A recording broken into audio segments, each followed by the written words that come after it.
All right, guys. One more K-pop Demon Hunters video coming your way from the channel, at least, because it's such an amazing response to the first take on why Disney is kind of shooting themselves in the foot with the product they've been putting out, while other companies like Sony are doing a completely different thing that's a little more heavily leaning into creativity and standard traditional storytelling versus whatever it is Disney and kind of DreamWorks and Pixar typically do on the Western side lately.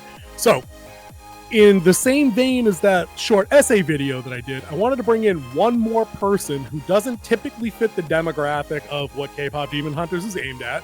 Co-pilot Kingsley over there is probably the only person on the planet whose wheelhouse includes less anime than mine does. So he's even a more stark example of somebody that shouldn't like this movie. We have not discussed his take on this movie yet, so this will be all fresh for me as well. So we're going to get talking. Our focus on this one's going to be more story and character and less why it's as big of a success as it is independent of either of our individual opinions. It's undeniably a success. I know your wife has also watched it. She knows about the music. She's humming them and singing them and everything. So it's kind of infectious, as they say in the movie. But yeah, give me your take as a non-anime, non-target audience fan. Dude, what did you think? First off, I want to thank all of our new subscribers and everyone who's just come on to the Winter Wolf's Den, as well as onto our Frostcast podcast, which is Wednesday, 9 to 10. So I would definitely like to thank all of y'all. This was a huge rush for us. We've never had this much growth in such a short time, so we really appreciate it. Thank you so much. Thank you. And a lot of it came from the video that he did on this. And I had no idea what it was. He told me, he's like, I did this thing on this K-pop Demon Hunter. And I'm like, what's that? I am not into the anime. I have not really watched any. It just wasn't ever like really introduced to me. Like the whole Dragon Ball Z was after my time of watching cartoons, and just never really got into it. I have nothing against it. I'm not going to say that's bad if you're into it. If you're an adult into it, hey, have fun, enjoy what you enjoy. I don't care. But you should watch this and then come on and talk about it. And I'm like, you know what? I did do that. All right. I will watch it. And I squeezed it in today in between my two little main events I had today. So I got it in. I mean, it's a great time. Was an hour and 49 minutes, hour 39 minutes, something like that. 49. So, yep, it hits right in there in that perfect wheelhouse. Like, yeah, I could fit this in during lunch. This is perfect. So I gave it a watch, and I was thoroughly entertained. I was laughing. The music, of course, it's K-pop, so it's very catchy. It's very, I can move to it, even though you don't really understand the words. Yeah, shoulders. Just hear my soda pop. Oh, dude. And of course you would pick that one song. That's my least favorite song on the whole soundtrack. Oh, no, that one. There's a couple of bangers that I can see like on modern top 40 type. Dude, 100%. I told you a couple of them have I'm stumbling over the words, have topped charts on like Spotify. Yeah, Golden and the other one. Takedown. I did see that one. The one that they do later was really great. But yeah, duet or the last song? Which one? The song before she comes back and fights the demon. I think that's the duet she does with the guy. That's Free. No, I think it's called Idol. The Saja Boys group song is I'm Your Idol, I think, something like that. Yeah, that's a catchy one. That's a catchy one for sure. I like the duet myself. I like that. It's very 90s R&B, male female duet. I like that one. So let's take a look at our protagonist. We got the Demon Hunters here, which for like her and her voice, all I kept thinking of was Rosa from Brooklyn Nine-Nine, because it's the same type of attitude. The voice kind of fits. But I do know they're all voiced by Korean women. Yes. So I do know that. I think the whole cast is taught. Because I know the leader of the boy band, was it Linu? Jinu. Jinu. Yep. Yeah, Jinu. He's voiced by the guy who is the man in black in Squid Games. The guy behind the mask. I did not know that. Yep. Cool. So, very cool. Yeah, I dug a little bit in. And like they stuck with like Korean type culture and Korean myth and lore. So I think that's really cool. Like if you want to see anything that's super Korean, this is it. Like this is how they do their animation and their storytelling. So I give it a thumbs up for that, for staying culturally appropriate. So like they didn't like try to change the mythos of Korean culture. Of course, they like their I noodles. had that one too in the video. Yep, I had that one too. I love how their eyes change color when things, and like the popcorn when they see the They're abs. super expressive, and that's one of my biggest takeaways that isn't story from this, right? Is that it's just fun. Like it's girls that they're allowed to be like 90s girls. You know what I mean? They're allowed to be young. I mean, somebody told me in a comment they were like 28. I'm like, I don't think so. Because I had called them teens because I was thinking in the essay of Buffy the Vampire Slayer and like young adult, dystopian or paranormal romantic-y kind of novels. That's what it fit that vein for me. That's what I thought they were. But they're allowed to have fun. They're allowed to like overeat and then burp and like make a joke about it. They're allowed to like see like good-looking dudes and have popcorn flowing out of their eyes, even though they hate them. So they're just allowed to be goofy like that. And that's such a change from literally anything I've seen from our part of the world in like the last 5 years. People actually definitely enjoying themselves doing what they do. Yep. They're just allowed to be, they're allowed to have fun. They're allowed to be themselves. They have to be like tropes of perfection, like that they're not girl boss characters, despite the fact that they're demon hunters. Like they're allowed to be afraid. You know what I mean? They're allowed to express joy or apprehension. There's failure. There's failure. And that's the thing, is like they're not like the damsel in distress. Like people should never. Now, if you want a good class on writing a strong female character, this is it. Yeah, because to be a strong female character doesn't mean you have to be perfect, that you have to have physical strength. You can't make a mistake. Mm-hmm. Being a strong female character is you have flaws, but you find a way to go through them. I mean, let's look at them real quick. Let's pull another picture up of them. She says that she's too much. She's a people pleaser. Yet she finds a way to connect with these other girls to build a bond. She's pushy. She's the outcast of her family.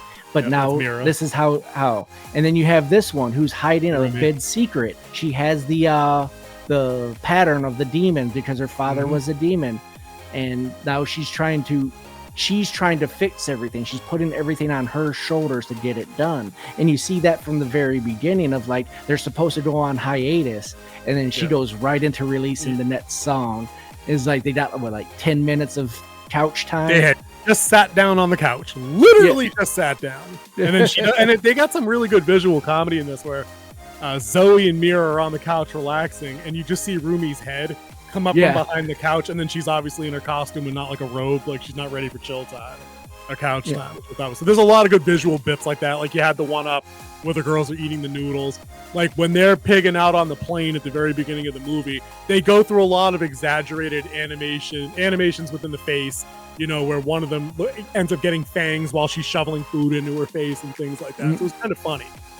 So there's joy in what they did and what they put into this picture, and I think it largely comes from the fact that the writer and director of the film, I think it's Maggie Chan, this story was done or had been conceived of like 5-6 years ago, and had been worked on and polished over time before it ended up at Netflix for like the animation. And I remember seeing an interview with her where I'm pretty sure she said that the K-pop angle was the last thing they added in, that she had already worked on Rumi's backstory and then the story of three girls coming together. Like those were all things that she hammered down first, and the K-pop aesthetic came on much later in the design process. The music was written near the end of the process, so they had to write the story and then write the music around that instead of being like, all right, here's 5 songs, write a mishmash and make sure you get all these things in there. So there was intention behind it. We're always talking about that. You can see in the end product when people cared versus, okay, this is schlop product number 52763-B. And this wasn't that. No, there was heart and there was thought, and you can definitely tell that in the design of these characters. And this is like hands down 101 how to write strong female characters. I was taken back by like watching them overcome their fears and like them actually falling to their fears at the end when there was a big breakup. Like best part. Yeah. And then overcoming when she's like, we're gonna build a new Hunmoon. I can't probably. I'm doing the accent, but it's Hunmoon. Hunmoon. The new shield. Yep, the like new the barrier shield. between our world and because she didn't world. like that it was hit. Like she even said, like we got to build a new one because what that old one was built on was not the way people should be. Like you shouldn't be afraid to show your weaknesses and your flaws. You need to come as who you are. And I think that was a very strong message, something girls need to hear today. Anybody needs to hear that. I think. I think boys need to hear that too. That's what. And that's what I was getting at in the essay. That this has cross demographic appeal because it's a timeless element of storytelling where it's you're born the way you are. You shouldn't have to hide any of that. And that's the only note I remember that I wrote down from my first watch on this was Rumi's self-loathing is perfect because she never did anything wrong. But her aunt convinced her to hide the patterns because that's their world. Like, you can't be a demon in this world. They have lyrics in a song that are basically like, demons with no feelings don't deserve to live. It's obvious. Yeah, like she has to sing those lyrics, as the lead singer of that group. So it hits central to like the story. What they're singing about is their character. And that was a great thing that they had going on as well. Is they're singing that song and she's going through it, and one of the things Jinu told her is like, if hate could beat whatever the main monster was, he'd been dead a long time ago. Yeah, and their song his ass out a minute ago, right? And those lyrics that they had was too hateful. It was just like, it was poison. It wasn't what would bring out the best in people. And that's why she was fighting with it, and that's why she was changing this isn't the right song for us, right? And then they all agreed on it because it even kind of put them at each other's throats. It did. So, and structurally, dude, those moments came perfectly, right? At the exact, and because I'm a sucker for this, I timeline view when I watch movies now. At the exact halfway point of this movie, it's the fight on top of the train where Mira tells Rumi, if you're with us, prove it. And they lose the battle. Like, they lose all the passengers in the train. Like, they're not quick enough because Rumi hesitates. They have to save her. The demons end up collecting souls there. That's the halfway point. So when they sling it over to, like, that Dark Night of the Soul point is when Rumi gets exposed on stage as having patterns. The whole show goes to shit. She runs off. When she meets the real Zoe and the real Mira in the alley outside the thing, she pleads with them. Like, no, I was trying to fix it. It's not what it looks like. And you can see the absolute crushing moment where Mira raises the spear and like Zoe hesitates and then she pulls up the knives. And the girls are broken. The Hunmoon's destroyed. Like, it shatters. People become like soulless, hopeless zombies as they're all like marching towards the Saja Boys' final concert. And you're like, this might be the best Dark Night of the Soul scene I've seen in a decade. Like, this is some crushing shit. Even their manager, the demon, starts whispering to him, you couldn't hold them together, or whatever he says, and he drops the little flashlight thingy and steps on it and starts heading towards the boys' concert. It was brutal. And being a religious man who believes in that there is an enemy out there who is whispering, who's trying to control, who is in this world, that's exactly how he would get people. Is like he would use your shortcomings and your mistakes and to lure you to his side, like, well, I can make it better, but it's only better temporary. Like look at I mean, let's look at the boy band here. I got both teams right here. Dude, I fucking hate them. I hate them. I want to smash their faces too. With all of them being, the boy band here, and you notice that the girl groups, which are 3, Destiny's Child 3, and then boy bands were always 5. They stuck with the numbers properly. His story, where he never thought he was enough, and he heard the voice, and so he pretty much sold his soul to get what he wanted, and then it turns out that he turned on his family. He didn't get him and his family everything, but he turned on them so he could be better and not them. That might be one of the best villain redemption stories I've seen in a while too, is that it looks like he's just a POS up front, and then as he reveals a little bit to her, I sold out because we were hungry and this and that, and she believes the limited info that she's given, you know, and then he has to like bark it out at her at the end where he's like, no, I left them behind. I'm beyond redemption. I'm beyond salvation. And then, you know, of course it becomes like a Vader redemption thing at the very end, which is another great scene in the animation at the end there where she's about to be obliterated and he just holds back the blast and gives her the double soul power up. I love that.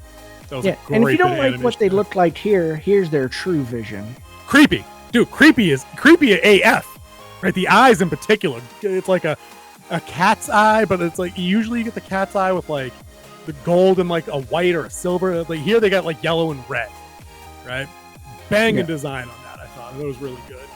I like the Jinu backstory. Like this is what we're talking about all the time. They gave enough effort to flesh out in the 1 hour 49-minute runtime enough of his backstory that we know he's been a demon for like 400 years. He wants the voices of his family erased because they torture him, and he says that. Because Rumi accuses him. He's like, you know, demons don't feel anything. It's like, you don't think we feel? That's all we do. We feel our misery and our suffering and our shame and our shortcomings, and I need that shit to stop. Like, oh, damn. Like, that's actually some motivation for the bad guys, I get. You know, that was a banger little scene they had there. Yeah, it's like that old saying where it's like, I don't want to be judged on my worst day. Right. Yep. And he's had 400 years to, like, come to that conclusion where it's like, whatever I got to do to get out of this, I'm going to do. You know, but you know early on that, like, he's not a bona fide POS completely, because when they have their first altercation outside the bathhouse, they fight, and he rips open her sleeve, exposing the patterns. But before she's able to get back to the girls when they're breaking in to rescue her, he bandages her up to keep it covered. You know what I mean? So they gave you a little early glimpse, like, okay, we're on the redemption arc here. This is all going to work out. They're not going to be like, this isn't a, I was going to say Sephiroth situation, but I'm not sure that's fully applicable here. But you know what I mean? Like, he covered for her, literally, when he didn't have to. Yeah, so I thought that was a nice little bit of development there. You know, on the Demon King, though, I don't know how I didn't notice this on my first watch, but did you notice basically it was just a giant mouth? It was just a giant mouth that was always eating souls and telling lies. That's it. Yeah. And telling lies. That's all it was. Not bad. Dude, it's elegant in the simplicity, I would say. You know? So I like that. I thought that there was a lot of good stuff in the demon creation, too. I did like that. I wanted to get your take on just kind of the evolution of the music, because I feel like another thing that I don't see enough in these kind of animations, or maybe just because the last one I saw that I think was full-on musical was Wish, Disney's Wish. And I feel like none of the music in that told a story worth telling at all. Where, like, I feel like the music in this was like Grease. Like, every song punctuated a scene that was pushing the story forward right through the end. Because the last song is This Is What It Sounds Like, the song we couldn't write. That's literally in the damn story. If you want to go with the best one that Disney's put out, and this is my humble opinion, it would be Encanto. Sure. I haven't seen that one. I think Wish came out after that, so I mean, I haven't gone back far enough to catch Encanto. But I mean, before Encanto was Coco, which was how many years before Coco. that?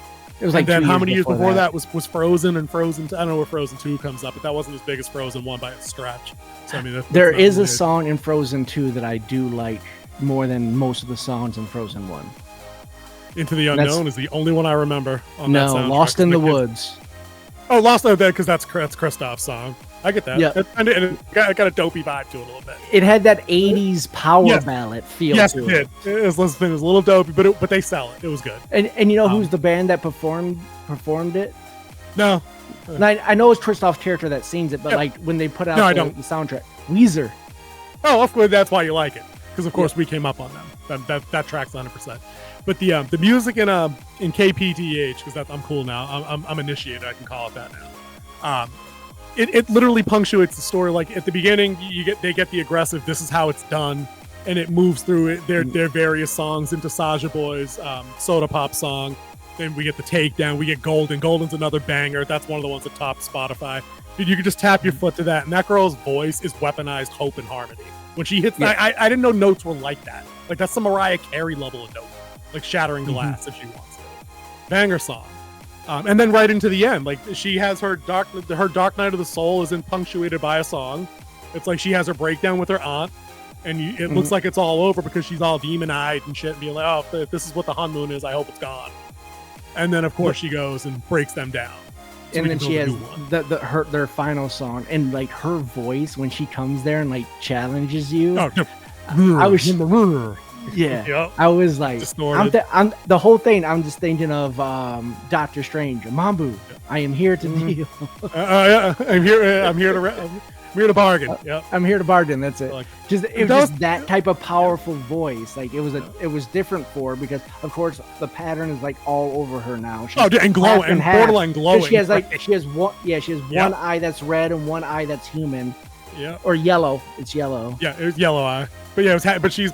It looks like they've set her up obviously to be like she's just going to be the next thing to embrace the dark, right? But in the ending, the thing I love most because I'm a sucker for bookends. In that little bit of exposition they show at the beginning where they're in like feudal Korea's past, where like the original hunters are. There's a voiceover that explains that they don't just kill demons; they inspire people through the music, and it's the music that creates the barrier. It's not them killing demons; it's the music and people's souls connecting that creates the barrier. And when that breaks, when Huntrix initially has their tatter point, that's when everything gets. That's when the shit hits the fan. So when they get their last song going at the end, the visual storytelling is off the charts. They start separate and they fight their way together at like the high note of the song where they hug and the souls of everybody are lighting up and they just create a brand new barrier. And I'm like, okay, I'm in, sold, go kick this thing's ass. And dude, the fight scenes, Spider-Verse level quality. Like they each have their own really individual styles with the weapons. Awesome. So much fun to watch. So much fun. And I'm glad they all don't have the same weapon. Like they have weapons. Yep, I love that. It's got some Ninja Turtle vibes. They're all different. Yep. I was saying to Winter Wolf Pup earlier, so you got to watch this part here because the chick with the throwing knives likes to throw a jumping, spinning back kick every now and then, and it's kind of cool when Zoe does it. She just does it effortless, And Mira with the, I think that's a Naginata, I believe. She just be hacking dudes. No more abs. Love that. So they work in the funny, but we didn't even talk about that, right? They never undercut the deep stuff with the joke. When Rumi's having her breakdown in the alley, did anybody crack a joke there? No. When she's having the confrontation with her aunt at the end, where the aunt's like, I raised you, I accepted you, I loved you, and Rumi's like, did you though? Because you told me to like, was there a joke? Why couldn't you love all of me? Such a powerful line. Dude, it slaps. It slaps. But you talk about the comedy. The best comedy was this guy right here. Dude, Tiger was creepy though. The first time he was with those eyes. He don't blink, and I'm like, is she gonna have to kill this thing? And then he pets it, and she pets it, and it's got a save the date card, so it's not awful. The best part though is when he knocks over the plant. He keeps trying to stand it up, and they work that back in. That was a conflict point where he makes another visit, and Mira comes in the room. And you're like, oh crap, the tiger thing's gonna try to pick the pop back up. So Rumi has to like maneuver her around the room to keep from exposing the tiger being there, because obviously they know that's demon stuff. And then this guy, that look is like, oh come on. I love. Rumi asked Jinu at one point. She says, "Dude, why'd you give the bird a hat?" And he goes, "I made it for the tiger. The bird kept taking it." Like that's kind of funny. And then the bird's got that little smile at the. Dude, not difficult to get a chuckle out of me, and it doesn't have to undermine your dark stuff, your action stuff, your dramatic or your romantic stuff. Like, you don't have to undercut their stuff. Like when Jinu and Rumi have like their first interlude where they're not trying to kill each other, they look like awkward teenagers on a date. Like he goes to grab the little bracelet that she was going to give him, and was like, that's the thing about hope. Nobody gets to tell you when you get to have it. And they accidentally touch hands, and then they're like, they do the Aladdin Jasmine. They jerk away move, and I'm like, dude, that's classic stuff. Yeah, this is all we want. It's like, go back, guys, go back and watch. I'm happy with the videos, with the videos results, but go back and check it out. And you can see more on like that analytical side of how simple it is to get these things right, and how just blaringly absent it is from a lot of stuff that usually you could bank on for having. And see, and King Z is just one more in the ranks of people in the comments. And thanks again for all the conversation. It's been nice here and getting recommendations from folks as well about other stuff we might like in this wheelhouse. But a lot of people, the demographic is there, dude. It's not just K-pop loving 12-year-old girls or Korean folks that are kind of in this kind of culture. Like, dude, the comments are full of folks like us. full. Yeah, and also there's not suggestive or hidden meaning type things behind it. It's something completely safe for the family to watch together, for a dad to sit down with his girls and like actually like have open conversations between them as well. So this is the type of movie that we should be championing, and I'm glad that it's getting the positive reaction that it is. 100%. I think that's an important thing to point out, especially considering Western art just seems to be on like a downward spiral for so long now, with everything doing the Cal Arts thing with like the bean mouth, the sausage mouth, the Steven universe. Like, you know, you can draw people that, if you could pull up the girls in the white outfits, the one I loaded up there, if you don't mind. Like, you can draw things that are like classically aesthetically pleasing with like bright colors, expressive faces. Nothing about these girls in this movie hypersexualize them in any way. Their dances aren't overly suggestive. Their lyrics aren't overly suggestive. The one romantic subplot they have, I don't even think they kiss. Like, they hold hands twice, I think. And, that's about it. It's very chaste. It's they modest. played footsie, but actually she was just stomping. She was kicking him. She was stomping his foot. Which was, and again, I think the leaning into like the social media stuff is very young folk. It's very Korea. You know, you see crowds of people gathered at these kind of concerts with the signs and the T-shirts and the going crazy when they're doing interviews. So it all, you know what it is? It all felt real. It all felt authentic. You know what I mean? Actually, that is like how fast some of these K-pop bands get 50 million fans in like a day or two. A week. Right. Dude, for real. So, dude, I'm glad BTS about that. Saying, dude. I think that's probably what. If Maggie Chan was already working on this 5-6 years ago, BTS got popular during the pandemic, didn't they? Wasn't that the rise of like K-pop during that time, like globally? It was Western popularization of K-pop. Like, it was already huge. Okay. Asian. Never mind then. Never mind that point. Retracted. But the right place at the right time for me. I was bored when I clicked on this and was like, Netflix just won't take this off my front screen. It's like, I'm not on the kids account here. I'm on like our account. Better Call Saul, horror movies, Breaking Bad, action stuff. So for them to keep plastering this up there, number one on Netflix. Okay, all right, fine. I'll watch it. No disappointment. It's been on the playlist in the car for a week and a half now. You know what I mean? It's an absolute must watch for anybody that just wants a classic story. It's not like there's a whole lot, and I'll say this, it's not like there's a whole lot of original material in here. They have the girl group. They have the demon hunter thing. They have the protecting humans against the demon king thing. They have the power of friendship. They got all these things that you guys know about in a bunch of familiar ingredients.